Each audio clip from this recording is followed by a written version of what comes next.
Melati kuntum tumbuh melata, sayang merebah di pohon cemara. Assalamualaikum mulai kata, sayang sembah pembuka bicara. Tuan Pengurusi Majlis Sang Arif, para hakim, guru-guru dan rakan dekat sekalian, mencari timba si anak dara di bawah sarang burung tempuan. Izinkan hamba buka bicara, puteri beradu cerita saya. Pada zaman dahulu, di sebuah negeri yang aman dan makmur, hiduplah seorang puteri yang sangat cantik dan berhati mulia. Namanya Puteri Aisyah. Puteri Aisyah tinggal di Istana Lestari bersama ayahndanya Raja Harun dan bondanya Permaisuri Zainab.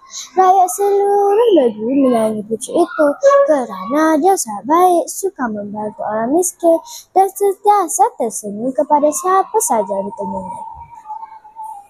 Setiap pagi, Puteri Aisyah akan keluar ke taman istana. Dia memberi makan burung dan menyiram bunga. Dia juga gemar membaca buku di bawah pohon rendang sambil mendengar nyanyian angin dan bunyi kicauan burung. Hidupnya begitu tenang dan bahagia. Namun, pada suatu hari, suatu yang aneh berlaku. Puteri Aisyah mula merasa sangat letih. Selepas hanya beberapa langkah berjalan, dia akan menguap dan matanya menjadi berat. Lama-kelamaan, dia mula tidur lebih lama daripada biasanya. Mula-mula, dia tidur 1 hari. Kemudian 2 hari. Akhirnya, Puteri Aisyah tidur selama seminggu tanpa gangguan rasa. Seluruh istana menjadi gempa. Permaisuri menangis setiap hari. Raja Harun mengarah tabib diraja datang memeriksa puteri. Tetapi tiada tanda penyakit, tiada demam, tiada batuk, tiada luka. Puteri cuma tidur nyenyak seperti tidak sedar dunia. Tuanku, kata tabib, hamba rasa ini bukan penyakit biasa. Ini mungkin sihir. Sihir? Bolehkah tabib sembuhkan puteri beta? Tanya Raja Harun. Boleh, tuanku. Satu-satunya harapan ialah mendapat bantuan dari Pak Hikmat. Dia seorang pengamal perubatan tua yang tinggal di hujung kampung, kata tabib.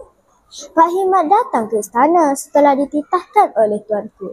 Pak Hikmat membawa tongkat panjang dan beg berisi herba-herba pelik. Selepas beberapa ketika memeriksa puteri, Pak Hikmat menggeleng perlahan.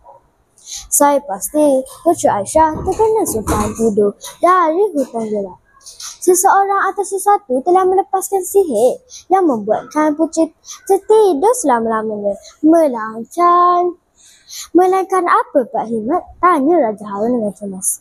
Melainkan seseorang berjaya mencari bunga seri murni, bunga ajaib yang hanya tumbuh di puncak gunung sunyi dan hanya mekar sewaktu fajar menyisir. Gunung Sunyi bukan tempat biasa. Ia tinggi, berbahaya dan penuh dengan binatang buas. Ramai yang takut untuk ke sana. Tetapi tiba-tiba muncul seorang pemuda bernama Amir. Amir anak kepada ketua tentera diraja. Amir tampil berjumpa tuanku. Hamba mohon izin untuk ke sana, tuanku, kata Amir dengan yakin. Hamba rela mempertaruhkan nyawa demi menyelamatkan puteri. Raja Harun sangat terharu. Dengan hati yang berat, baginda mengizinkan Amir pergi.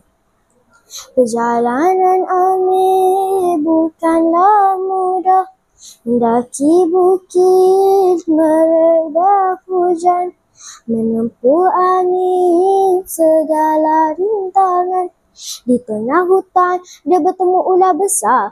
Tetapi dengan keberanian dan akalnya, dia berjaya melolos diri. Dia juga hampir jatuh ke dalam ular. Tetapi diselamatkan oleh seekor burung helang besar yang seolah-olah mengerti niat sucinya. Akhirnya, setelah 3 hari, 3 malam, Amir sampai ke puncak Gunung Sunyi. Dia duduk menunggu waktu fajar dengan sabar, dalam keadaan sejuk yang menggigit tulang. Bila matahari mula terbit, dia terlihat bunga bersinar cantik, berwarna ungu keemasan. Dia pasti bunga itu bunga seri murni. Dengan penuh hati-hati, Amir memetik bunga itu dan segera turun kembali ke istana. Di istana, semua menunggu dengan harapan. Amir tiba dengan wajah letih, pakaian koyak, tetapi tangannya menggenggam bunga yang akan menyelamatkan Puteri Aisyah. Sampai di istana, Amir menyerah bunga itu kepada Pak Hikmat. Pak Hikmat segera menyediakan ramuan daripada bunga itu. Air bunga itu disapukan pada dahi puteri. Semua menahan nafas.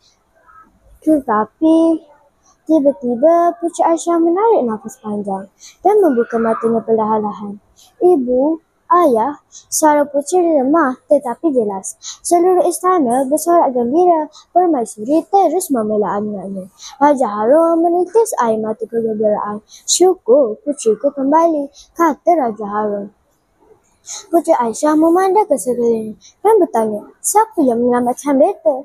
Semua menunjuk ke arah Amir. Puteri tersenyum dan berkata, terima kasih Amir, beta berhutang nyawa kepadamu. Sebagai tanda penghargaan, Raja Harun menganugerahkan Amir gelar wira diraja. Beliau juga diberi kedudukan sebagai pegawai istana yang paling dipercayai. Dari hari itu, Puteri Aisyah dan Amir menjadi sahabat baik dan sering membantu rakyat bersama-sama. Dan sejak kejadian itu, Puteri Aisyah tidak pernah tidur terlalu lama lagi. Kini, dia menghargai setiap detik kehidupannya dan lebih bersemangat menyumbang kepada rakyat jelata. Ya kawan-kawan, banyak pengajaran dari cerita ini. Antaranya, keberanian dan keikhlasan mampu mengatasi kesusahan. Jangan mudah putus asa, walaupun cabaran di hadapan sangat besar. Sihir jahat tidak akan menang jika ada kebaikan dan kasih sayang dalam hati. Kawan-kawan, sampai di sini saja cerita saya pada hari ini. Nampak enak, sungguh berselera. Hidangan datang dari Jepun.